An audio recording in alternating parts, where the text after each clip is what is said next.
Good afternoon, ladies and gentlemen. I'd like to welcome you all to a capital improvement plan discussion. This is a public information meeting, and as such that we're going to be rolling out what the policies are when it comes to dealing with capital improvements. The capital improvements plan will discuss the time frame, the potential year that improvement might take place. It will also discuss the revenue sources that might be used and what percentage of those various revenue sources might be applied to any given project. Keeping in mind that as the city moves forward with all of their administrative staff and department heads, there are times where we change our priorities. So the community improvement plan is not something that is set in stone. Far be it from that. It is basically a living document that can be changed at any time with the approval of all of those entities that I just talked about. So to begin the meeting, I'm going to introduce to you Mrs. Tina Fisk, our city administrator, and she, along with some of the commissioners, have been engaged in developing this plan. Good afternoon, Mrs. Fisk. Good afternoon, Commission President Dardis and other commissioners. As you were stating, President Dardis, this meeting is just to review the capital improvement plan to get all of you as city commissioners and the general public informed of the basic overall capital improvement needs for the city of West Fargo and to review the funding scheduled to implement these projects. There is no action requested at this meeting.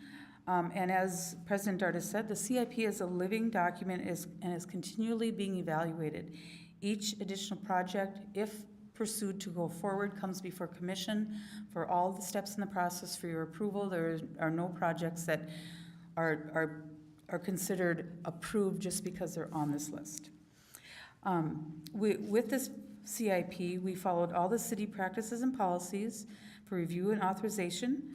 Adopting this CIP acknowledges the long-term plan and funding, but not any singular project. The funding used for the CIP follows the city's guiding principles that you adopted last fall of 2021. Mrs. Fisk, may I interrupt, please? Yes. I neglected to inform the public that Commissioner Mandy George is online. She's traveling on business, so please forgive me, Commissioner George, that I neglected to mention that at the beginning of the meeting, but Commissioner George is participating, and I apologize for not stating that earlier. Thank you. As you can see up here, we have the project funding guidelines. These. Ms. Fisk?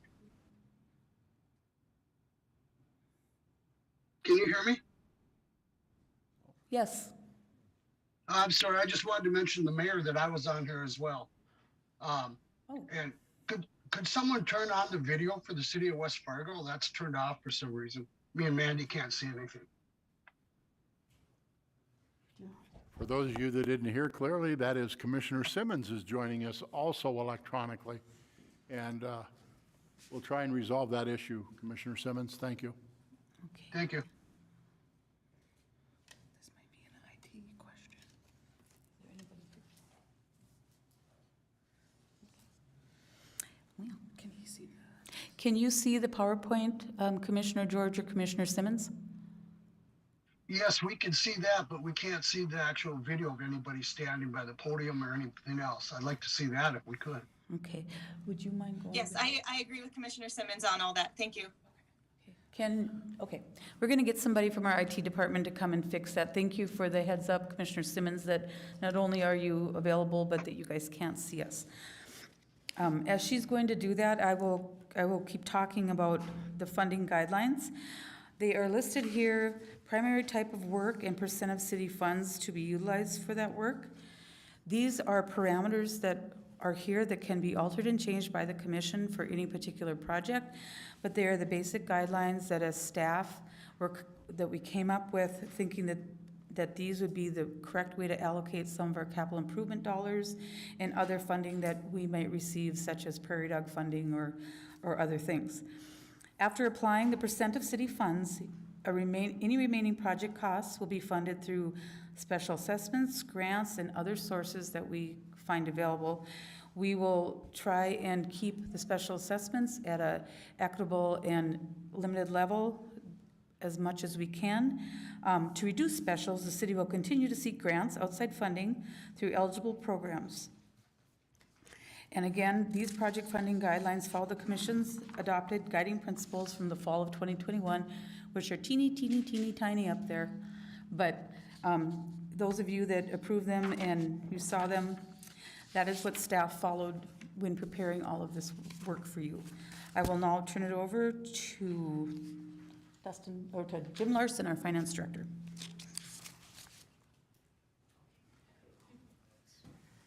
Our next presenter is Mr. Jim Larson, Finance Director for the City of West Fargo. Welcome, Mr. Larson. Thank you, President, Commissioner, and Commissioners. Just also to let you know, IT is working on the issues for those that are viewing remotely. Hopefully that will be resolved soon. So today I'm here to talk about some of the financial aspects of it. And one of the ways that we look at this is we actually start with the uses first, and those are the projects and the dollars amounts. So the graph that is being shown here shows the use of the funds, or the project costs, the project costs by the type of projects that we have. We have buildings, streets, water, sanitary sewer, and storm sewer, and also the fire station. Our city engineer, Dustin Scott, will talk a little bit more about what those entail in his part of the presentation.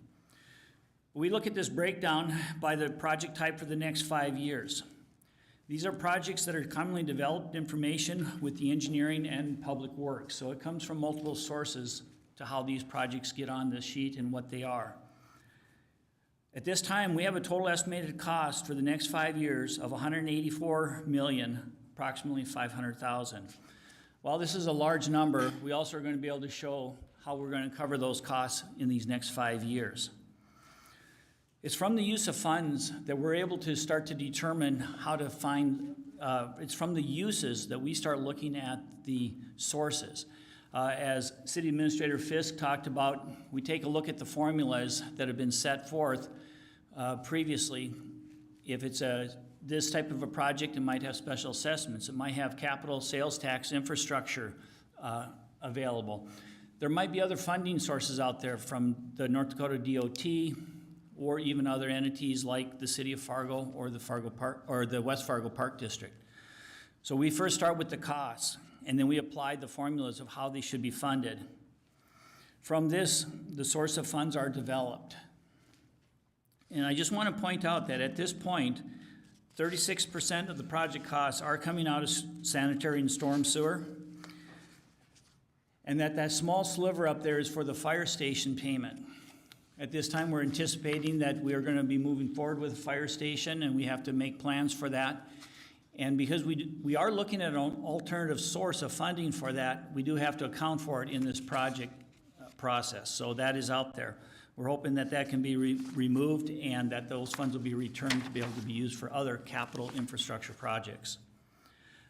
I'm going to move over to the sources, is the next slide. And here's where we start taking a look at, so this is where finance is involved. The first slide is actually engineering, public works, and others. This slide is more related to the finance group, but we have to start with what the other departments put together. So this provides where funds and the source of funds are going to be coming from to be able to cover the costs of that prior slide. One of the things that I want to show here is that our sales tax is providing for 25% of the identified needs in the next 5 years. That's the significance of that sales tax and the reduction of cost, direct cost to our residents. So we find that to be very positive. Utility funds are going to provide 15% of the funding. These are funds that are going to come from the sewer and the water funds, or the rates, the fees that we charge. We also have put a qualifier out there that this does make an assumption that we will continue to raise fees to meet the costs of these funds as they move forward. The special assessment funding is about 27.5% for the project needs.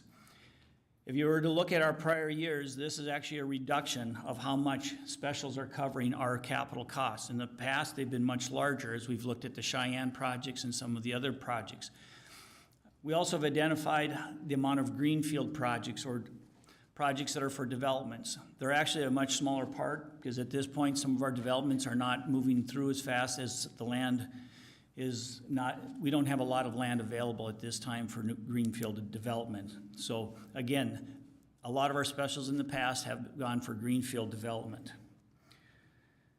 The other part is what we call outside funding secure cost. From our Monday meeting, we have American Rescue Plan Act funds that'll go towards the Lagoon decommissioning.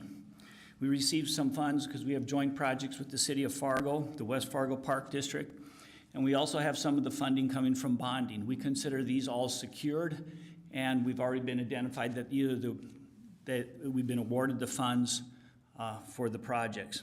We also have outside funding that's not secured. And in some of our funding, we're not able to secure yet because we're not far enough along in the projects. A lot of times these outside funding sources, it takes time. We have to identify the project, we have to go after them, and then we receive the grants. Examples of that are identified in these slides are FEMA, BRIC, we have North Dakota Department of Transportations, we have some for the State Water Commission, and urban roads for examples of outside funding that's not secured. But we find it's important. Yes? Mr. Larson, Commissioner George or Commissioner Simmons, do you have any questions at this time? No. All right, everybody No, good? thank you. Thank you. Okay, thank you. Appreciate that interruption, and catch my breath, and got to remember to allow for questions as well. So that's our covering of, from a high level, the expenses that we're anticipating from the CIP and also how we're going to pay for them. We believe as an organization it's critical that we understand how our funding will be happening as we want to move forward with these projects that are going to either replace or provide betterment in the city of West Fargo. This next slide gives you a total of the dollars by each of the different areas that we showed on the previous slides. And here's where we totaled the $181,488,000 for the sources, and we got $184,491,000 for the uses. We're showing a deficit of about $3 million as we move forward in these next 3 years. It is anticipated that we will have more than sufficient sales tax capital infrastructure reserve to cover that, so we don't feel that this is an issue for the city. We've been able to accumulate some of those funds knowing that we've had these projects coming in the future. So one of the important parts of these schedules from my perspective is to show the capacity of the city to pay for the projects that have been identified in the capital improvement plan. We have a plan. That's the critical part, and that's what this is to help show. We have a plan from executing the implementation, but also how to pay for them. So that's what I was looking to show in these 3 slides, and I'd be glad to stand for any questions. Mayor, Commissioner. thank you. Jurdovic, excuse me. Jim, could you Commissioner go Jurdovic. back to the pie chart? Thank you. So I know that we're discussing, I don't know where it's at yet, as far as putting a sales tax on the ballot. How will that, if we should and that should pass, how will that affect these numbers? The way that this would impact these numbers is the amount. Right now, we have funding coming from the capital sales tax to make the payment for the annual payment of the bond. It's about $650,000 a year. If we were able to develop that alternative resource, those funds would go directly back into other capital projects within the city, which means that we can do more, potentially reduce special assessments within the city. So it would be up to the commission to determine whether or not we'd want to take that sewer and water rates down and also the special assessments? It is always at the commission's choice. That's a good answer, I guess. But I was more curious what your thoughts were on it. I mean, that's to me, that's part of it, right? If that were to go through, then obviously that would help with property tax and every other concern we have. Yes. Commissioner Jurdovic. 2 questions. If you go to the slide you were on before you went back. So under buildings, we show about 46 million. but we also show the fire station payment. So is the cost of the fire station in that $46 million number, or are we only showing the payment to the bond that we'd be paying for it? So the cost of the building is in that number, yes, 17.3 million, or 17.5, I believe. But it also does, but we also show a source of bonding to pay for that upfront cost, and then we show the annual payment going forward each year by year. So are we only showing, So in the year of construction, we are showing the bond revenues that'll cover the bond we'll show cover the project costs. so is that 2.5 million just the interest expense on the bond? Or are we showing the full payments over those 5 years? Because that would seem to me that we are double counting an expense if we're showing the full payment plus the full expense of the building. Wouldn't we? We are, but where I'm showing it, so the bond comes in as a liability, and then it makes the payment for the project. But then so that's just a bond. So, but the sales tax gets involved in making the payment of the bond, in paying off the liability for that. Okay, I think I follow that. So my second question then is the second bullet point down below. We state that inflation has been considered in calculating revenues and expenses. What inflation rate? I mean, given I think this morning it came out for the last 12 months, it's been close to 8%. Last month. Being optimistic, I used 4 and 5%, varying within the years, but I did use a strong 4 and 5% going forward. It was something that we also used within the revenue stream. So we used the same inflation rates on both ends. It's just a concern when I look at this, and it's not meant as a criticism to anybody, because I realize how hard it is to plug a number in on something we're gonna build 4 years from now. But, I mean, we could take a look at the salt storage facility that we just approved, this week. Just, it wasn't that many months ago, we thought it was gonna be a couple $100,000 less than what we ended up. And so when I look at this and I look at, building projects a year, 2 years, 3 years out,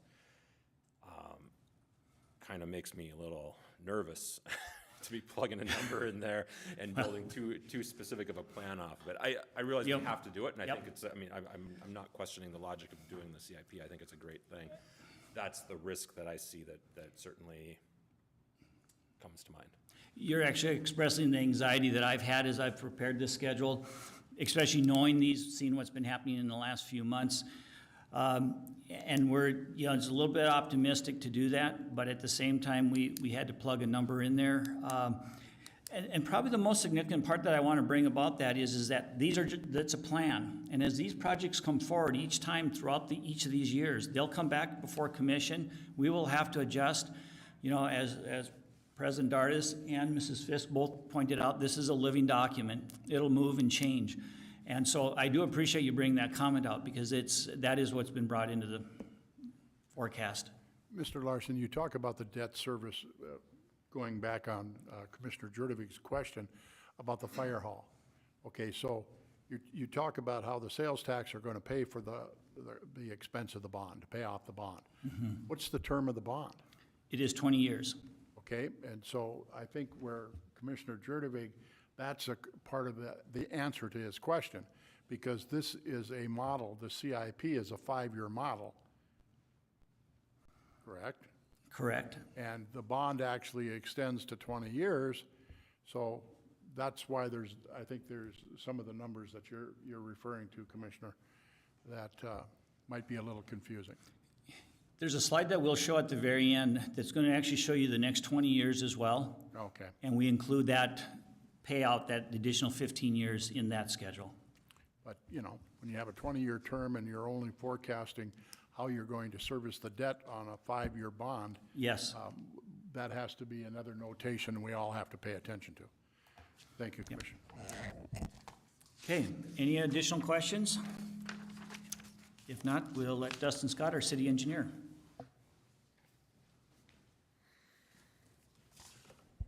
Thank you, Jim.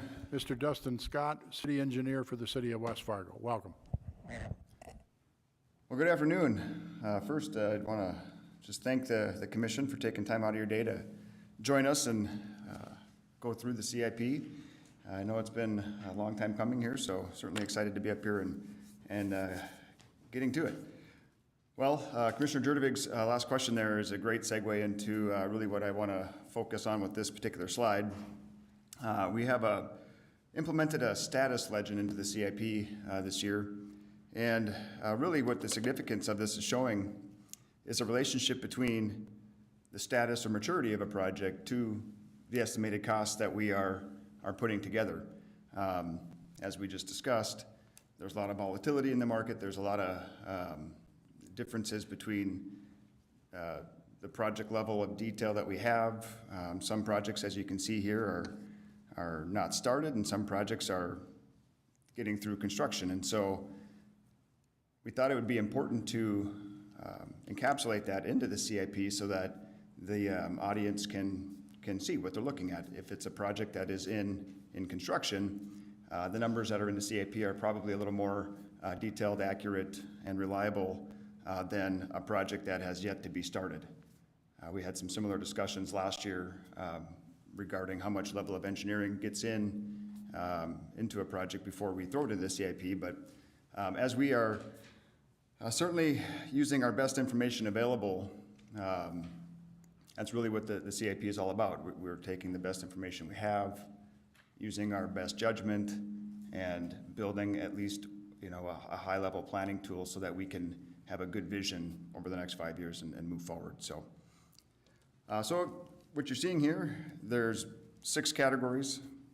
We've got a project that's identified as not started, preliminary and scoping, study and design, construction administration, substantial completion, and then closed. And of course, once a project is closed, we're going to move it off of the CIP for the subsequent years. So with that, I'm going to get into the year-by-year list of, and this is again a tentative list of projects. And as you can see, with that status legend, some of these projects have been started. Some are further along than others. The top 2 projects there are into the construction administration phase. And as you go down the list, the last several projects there are not started yet. These, what you're seeing here in the pie chart is basically a breakdown of the type of work. Now, these projects sometimes consist of a multitude of work arenas. So a reconstruction project, for example, will have street work, water work, sewer work, so on and so forth. But what we do in the CIP is we try to identify at least our best percentage of work that's being done within a project. So for example, a Cheyenne Street that was reconstructed, how much of that was street, how much of that was water, sewer, or storm? And so that information is what's starting to drive this pie chart, and that's where you can quickly see the majority of our work is street related. Now with street improvements, that can include things like sidewalks, bike paths, resurfacing, concrete repairs, and of course, new pavements, so on and so forth. But again, it gives a good idea to the audience that a lot of our work is in that street improvement category. Now, in today's world, with the market the way it is, I could, and again, dovetailing on that volatility discussion we were having, I could see where in 2022, we already might have some tough decisions to make. Things like a few $1 million worth of asphalt overlay type work that we were anticipating. Maybe now's the time to hold off on that. But as we've mentioned a few times today, each project is brought before the commission on its own merit with the most available and detailed information we have at that time. But that's one of the discussions I see happening sooner than later is when we bring forward an asphalt overlay project, will we be concerned that there's a premium now with the oil prices the way they are? And should we hold off a year? Will those prices ever come back down? Should we be adjusting our current estimates that we have in the CIP? Some of those discussions will continue to take place. But again, I just want to reiterate that is specifically why we bring every project forward on its own basis. And the CIP that we are presenting today is a high-level overview and not getting into the detail, especially focusing on individual project costs as those do change so much, so. And as you can see at the bottom of this sheet, we are estimating about $38 million worth of work in '22, and that includes things like studies, pursuing grant applications. There's costs that are associated with that, and then of course actual construction improvements. So these next few slides are going to be very similar. It's just that we're going to cycle now through the 5 years. So now in 2023, we're anticipating about $31 million worth of work. And again, that's based on what we know today. And a lot of this is done in collaboration with Public Works Department, really trying to identify the existing conditions of our infrastructure, what those needs are to upgrade, maintain, and or improve operations. The other side of that is where are we getting requests from the public? What kind of inquiries are we getting? Where does that lead us? Where are the developers petitioning for improvements? Those sort of things are really what generate this list of projects. And again, if something is identified in the year 2023, that's our best guess at when the majority of that work will occur. But it's possible that that would be moved forward or backward, depending on the best information at the time when we do decide to bring that to the City Commission for consideration. Mr. Scott, I have a question. This is Yes. okay, so I'm gonna guess a lot of these projects were based on the core area infrastructure study. I know one area that was not included in that, so the Meadow Ridge neighborhood, I believe was outside of that core area infrastructure, but it's an older neighborhood, and I have gotten some complaints from those residents about the quality of the streets. And I know I drive through that area, you know, every now and then, and there are a lot of issues with that neighborhood. And I feel like that neighborhood is getting a bit neglected as far as being looked at or having anything as far as you know, being in the CIP or there, I feel like there's no plan for that neighborhood. Nobody's really looking at it, but I do get complaints from that. So I'm just wondering about that, if there's any way to help with that. Yes, thanks for the question, Commissioner George. Well, first I want to clarify that really our capital improvement plan encompasses the entire city. There's really only a few projects from the core area study that was done. You know, the core area study identified a number of projects. Many of those were actually outside of the 5-year window.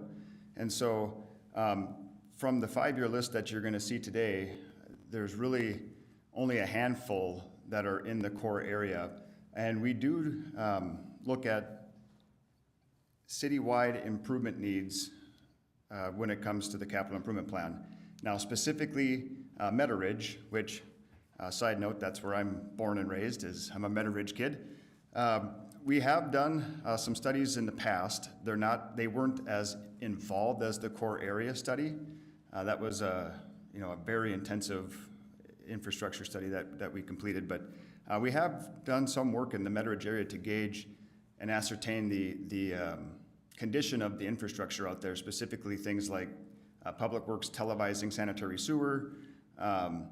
We have done a street quality index throughout the city. This was a contract that we had a couple years ago where we hired a specialist to come and inventory our streets and give us a condition index of the pavement ratings.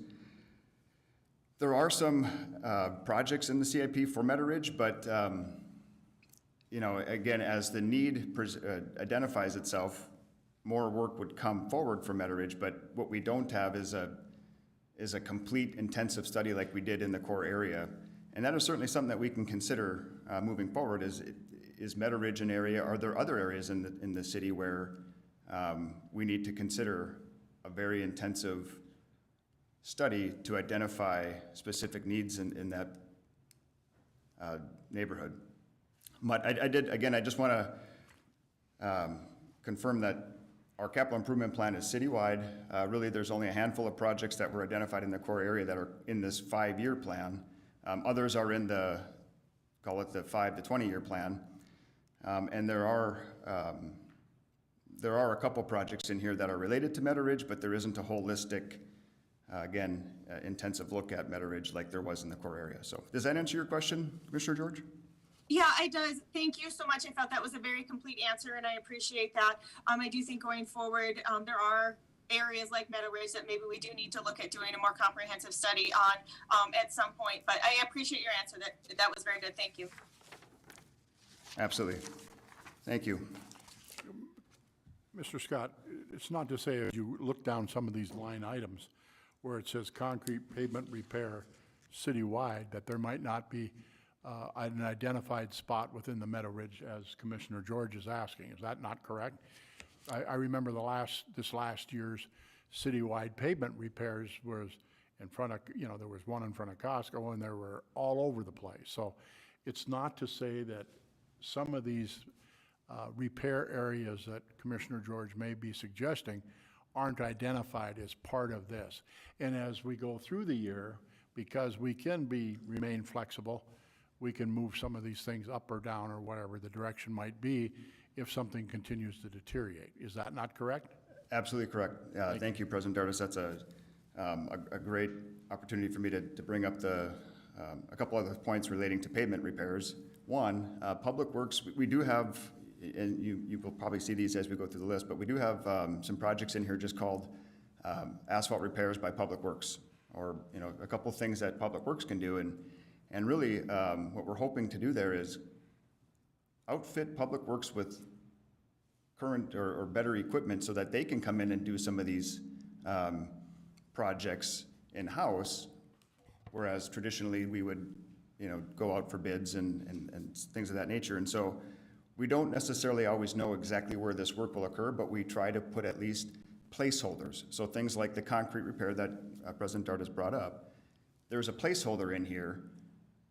But again, that's where a $1 million concrete repair job, we haven't scoped it out. We don't know how accurate that might be. We might actually get to that year, scope it out, and realize we only have about $500,000 worth. We might come back and ask the commission to move forward with a project that's $1.5 million. But the important part to know is that whether it's a project we're gonna go out and engineer and competitively bid, or whether it's an improvement that Public Works can complete in-house, we're trying to forecast those, even though we might not have the final locations determined.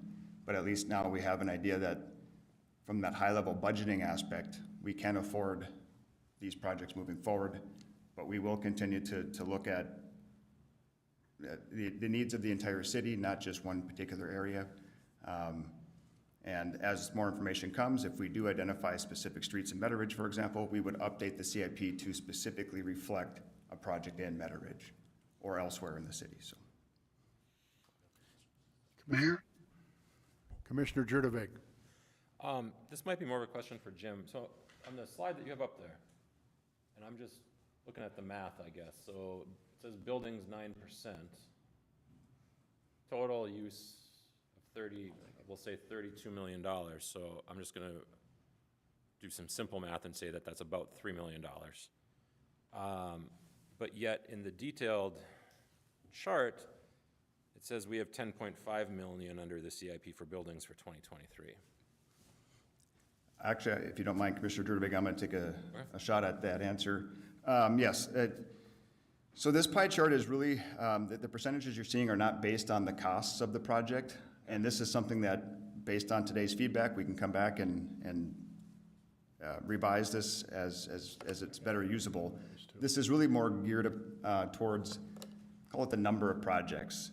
And like I said, a project might contain multiple components, but that's what this is set up to do, is that, for example, in 2023, there's 4% water main.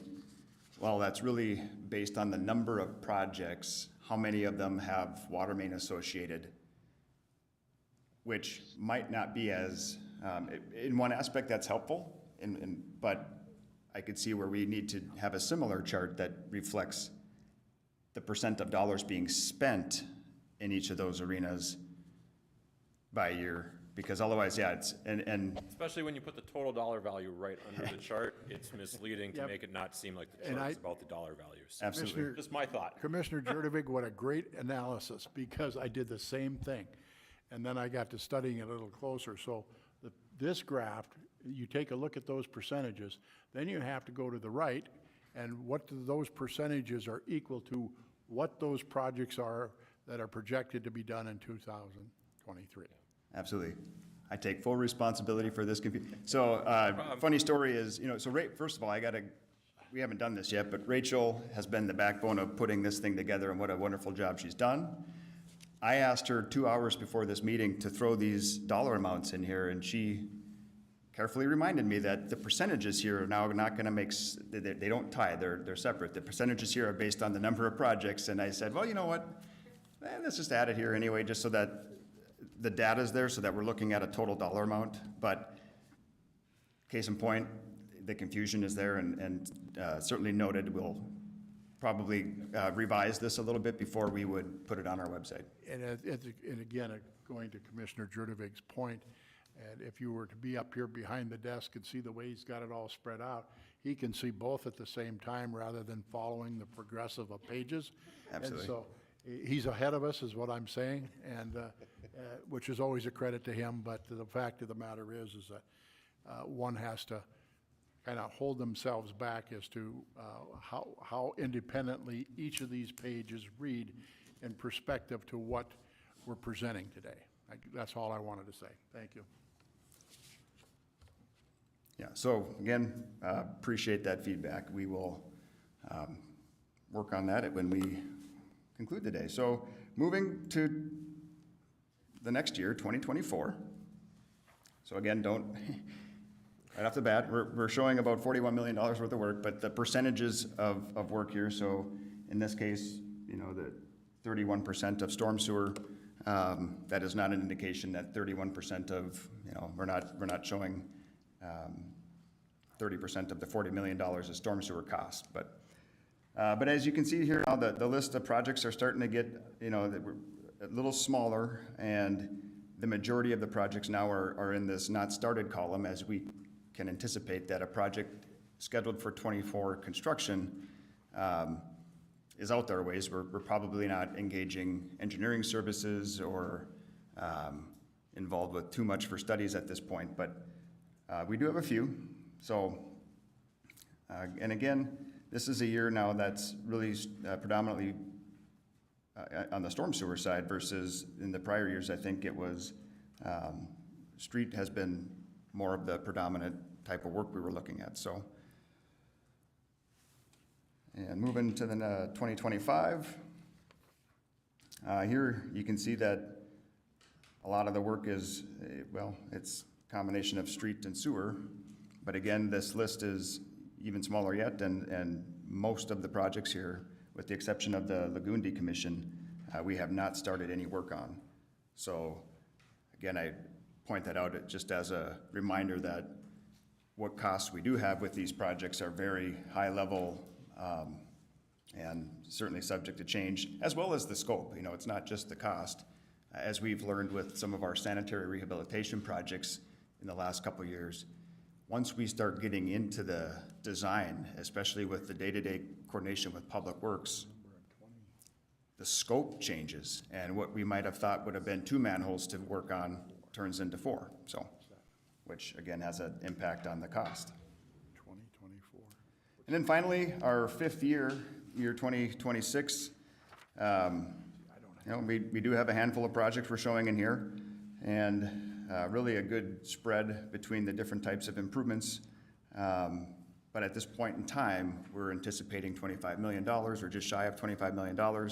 But as we've mentioned over and over, the ability to forecast 5 years out is challenging, but we still feel that the responsibility is there to have this 5-year plan. So we take what best information we do have and put together a rough scope and cost, and this is what we are showing here now for the year 2026.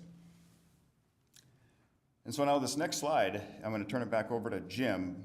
And before I do that, just want to stand for any last questions on these annual project lists that we've went through here. Questions for Mr. Scott? Mr. George, Commissioner Simmons? No. Hey, Okay, thank you. Commissioner Jurdevig. No, It's probably just a comment on your last comment there, Dustin. And, I mean, it's probably just more of a, again, there's not necessarily the perfect way to do this, and I understand that. But when I look at 2026 and I see 25 million, I think everybody probably believes that by the time we get to 2025, we're going to be looking a year ahead and think it's probably 45 million.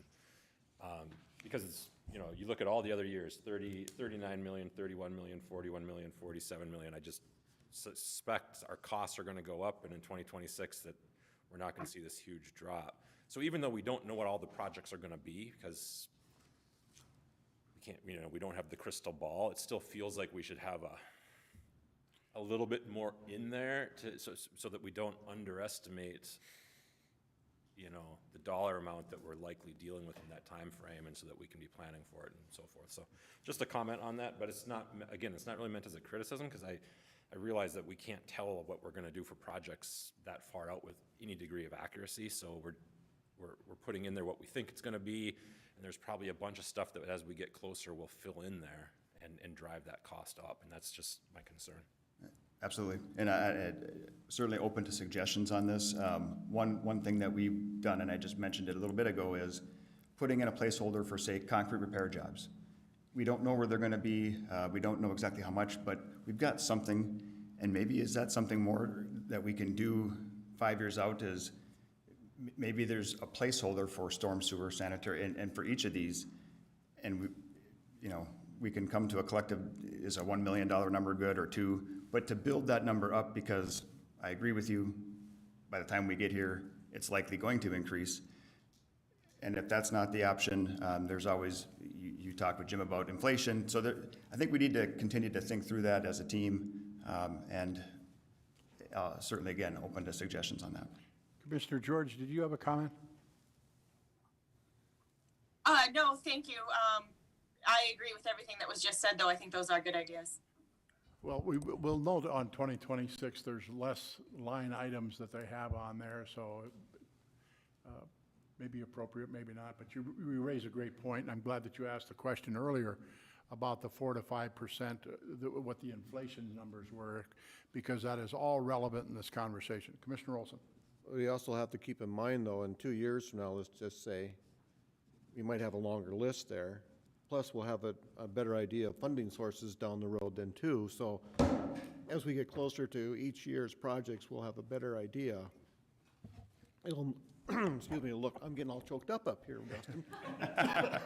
I'll have to get a swig of 3-day-old water. That's what happens when you have the Public Works portfolio. Yeah, I'm getting, how are we gonna pay for this? What do you wanna do to me? No, but we will get a better idea as we get closer to the year of this. So like the mayor said earlier, it's a living, breathing document. It gets updated yearly, daily sometimes, you know.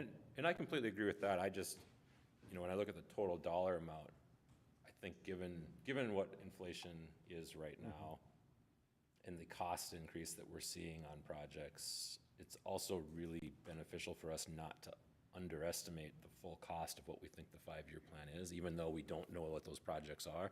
And that's why I just feel like that number, I think everybody would probably agree it's probably low.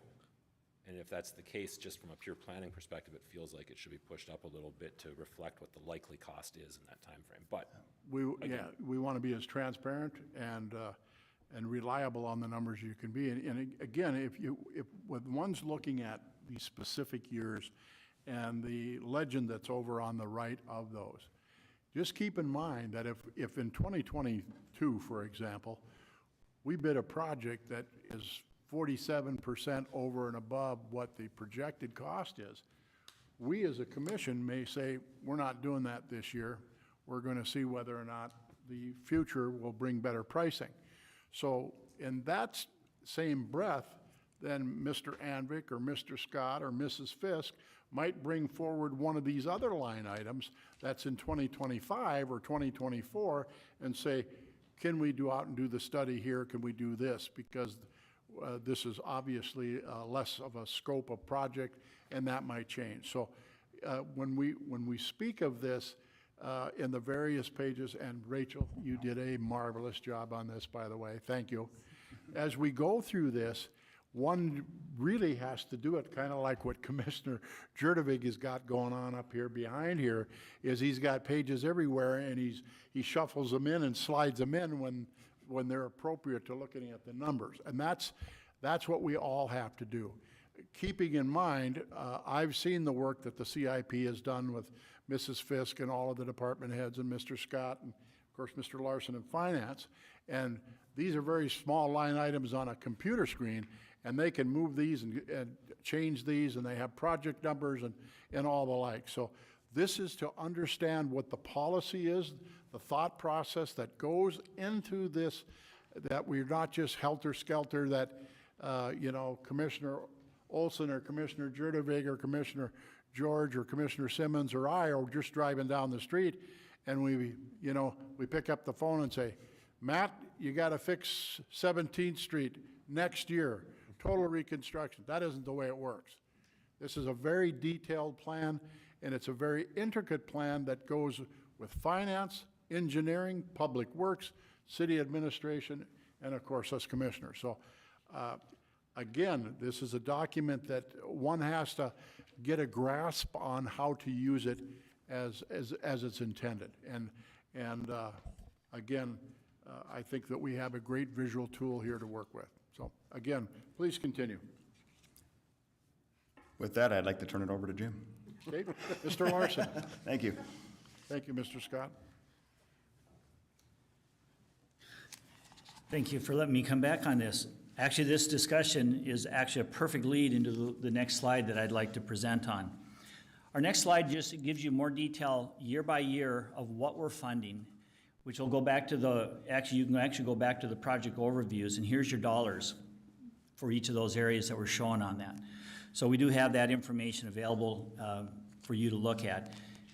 Next time we'll get a slide that shows that pie chart, which will help with that, because both are relevant. One of the things is this schedule looks, at the use of funds by type and year. And on the bottom part is that schedule of uses. The top is the source of funding. And I couldn't agree more with your comments on how do we know what it's going to be in 5 years. We couldn't have predicted today 3 months ago. So that is, I think that's very accurate, and from a financial perspective, it adds anxiety. But we have to do our best to take a look at the planning so we can make these decisions early and move forward. So these are projects developed by engineering and public works to help address the needs of the city. We have considered inflation, as we talked about. Do we have the right inflation? Well, if I could do that, I think I could go to the stock market and do really well. But I can't, and so I'll stay in my job, which I would prefer to do. The schedule does show the first 5 years individually, and then on the far right, we actually show the next 20 years. You're going to see that there's a lot of funding available. It's easier to project the growth of the sales tax than it is what the projects are going to be in the next 20 years. So that's why it looks so upside down on it. One of the things that I also want to talk about is when I look at this, I try to minimize debt. For me, debt just binds the future, so I like to be able to pay cash up front where we can, and so we've been very aggressive on that. We've paid cash on most of this. But what I want to really point out is it comes back to the discussion here. We have levers to pull should we need them as we move forward. It might be that we go to some debt and we move payments out, and we might be able to do that very easily at the time. So this is just one approach, but I believe that this approach leaves a lot of levers to pull as we move forward with the financing. Our goal is to stay, kind of try to minimize the impact to the community, and again, I think we've done a pretty good job on that. But the schedule does provide how projects can be funded. Many grants require work application well in advance of the project occurring, and the CPI funding schedule helps us identify these needs and get ahead of the curve. Because sometimes if you don't know where you're going, you can't get to the grants. And so the work that's being done by our departments here, I think, helped us with that. But most of all, I want to just talk about from the financial side, this is a plan. Can we afford these projects? Helps identify the funding gaps early, focus on developing resolutions. It could be a change in scope, it could be a delay in the projects, increase in fees, canceling the projects with less priority, etc. But it does leave us a lot of room, and so that's what we're hoping we're showing today. that we've got a plan, and it, from our perspective, it's executable, and that's what our hope is. So any questions regarding funding and financing? Commissioner Jurdevich. This goes back to my first question, Jim, and I just want to make sure I understand. So when you look in 2022, when it says outside funding secured, is the bonding for the fire station part of that 20 million? Is that? Yes, it is. Okay. Yes, it is. That's what I thought it Yeah. was based off your previous answer. I just wanted to make sure I understood. Commissioner George, Commissioner Simmons, questions? Nope. No, thanks. All right, thank you. Okay, thank you. Thank you, Mr. Larson.